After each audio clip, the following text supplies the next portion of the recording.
दोस्तों, हिंदी मंजूषा चैनल पर आप सबका स्वागत है। चलते हैं कहानी मंच की ओर। आज की छोटी सी कहानी जो कि जीवन के प्रति आपकी सोच बदल सकती है। बुज़ुर्गों से हमने सुना है कि बेटा ही घर का वारिस हो सकता है, बेटा ही वंश चला सकता है। लेकिन आईटी के दौर में, बदलते परिवेश में, जहाँ लड़के और लड़कियों की समानता की बातें की जा रही हैं, तो ऐसे दौर में अगर लड़का वारिस हो सकता है तो लड़की क्यों नहीं? तो ये प्रश्न चिन्ह मैं आपके सामने छोड़ती हूँ। और इसी विषय को केंद्र में रखकर आज की कहानी का शीर्षक है वारिस। समीर और स्नेहा दो पति पत्नी थे जो कि बहुत प्यार के साथ अपनी घर गृहस्थी चला रहे थे। लगातार 2 बेटियां हो गई 2 साल के अंतराल में। स्नेहा खुश नहीं थी। स्नेहा के सपने अधूरे रह गए। स्नेहा का सपना था कि एक बेटा भी उसकी गोद में खेले। लेकिन जब समीर ने उसे कहा कि 2 बेटियों को हम पाल पोस कर काबिल बनाएंगे, स्नेहा क्यों बेटे के लिए तरस रही हो? आज की महंगाई के ज़माने में 2 से ज़्यादा बच्चे होना देश के हित में नहीं है। वैसे ही देश में जनसंख्या बहुत है। 2 बेटियों के बाद अगर बेटा हो भी गया तो तुम्हारा ध्यान बेटे की तरफ ज़्यादा रहेगा, जिससे बेटियां स्वयं को तिरस्कृत महसूस करेंगी। मैं ऐसा होने देना नहीं चाहती थी, क्योंकि हमारा छोटा परिवार सुखी परिवार। मैंने समीर की बात को कुछ हद तक समझने की कोशिश की और मैं समझ भी गई, मगर मेरे मन में कहीं ना कहीं वो ख्वाब अधूरा रह गया।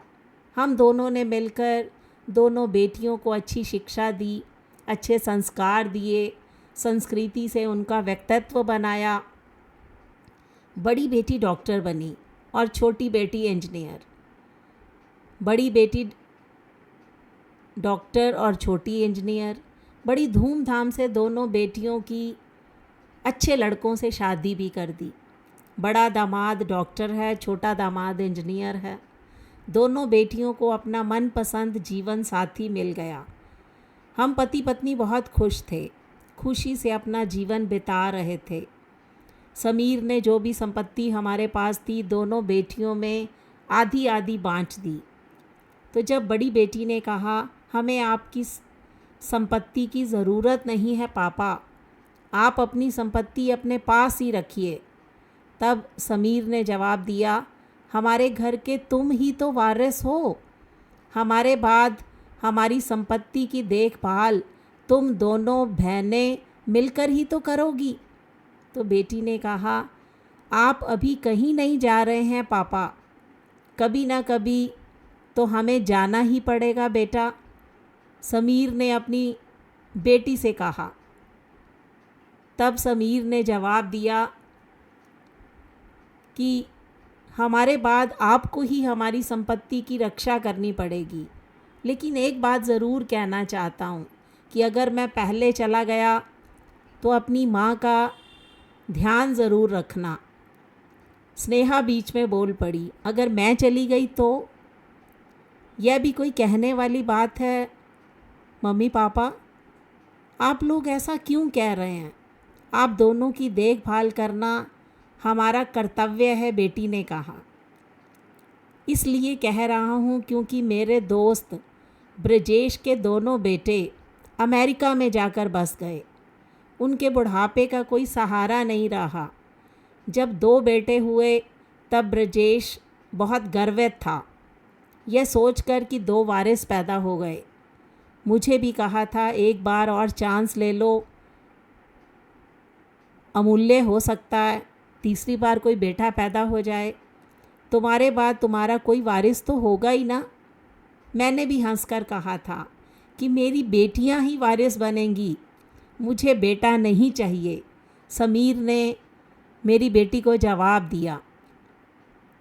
पापा के गुज़र जाने के बाद बड़ी बेटी कृतिका ने उसी ज़मीन पर अपने पापा के नाम से एक अस्पताल खोला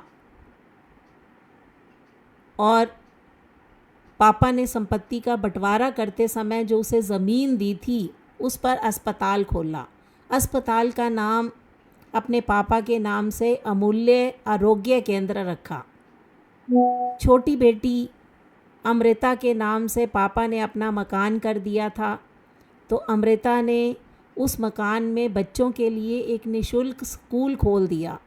स्कूल का नाम स्नेहा विद्यालय रखा। दोनों बेटियों ने माता पिता का नाम अमर कर दिया। तो आज उन बेटियों पर गर्व महसूस होता है कि उन्हें उनका कोई ख्वाब अधूरा तो नहीं रह गया। कौन कहता है कि केवल लड़के ही वारिस होते हैं, लड़कियां नहीं। कृतिका और अमृता जैसी लड़कियां जिस घर में हों तो माता पिता का सीना गर्व से चौड़ा हो जाता है।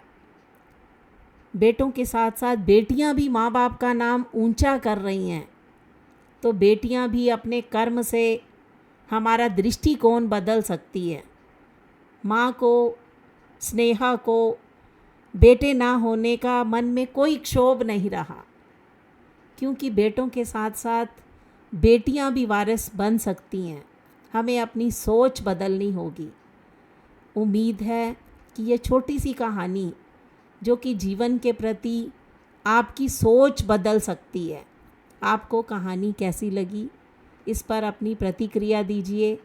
चैनल को सब्सक्राइब कीजिए। मिलते हैं अगली वीडियो में। तब तक के लिए बाय बाय।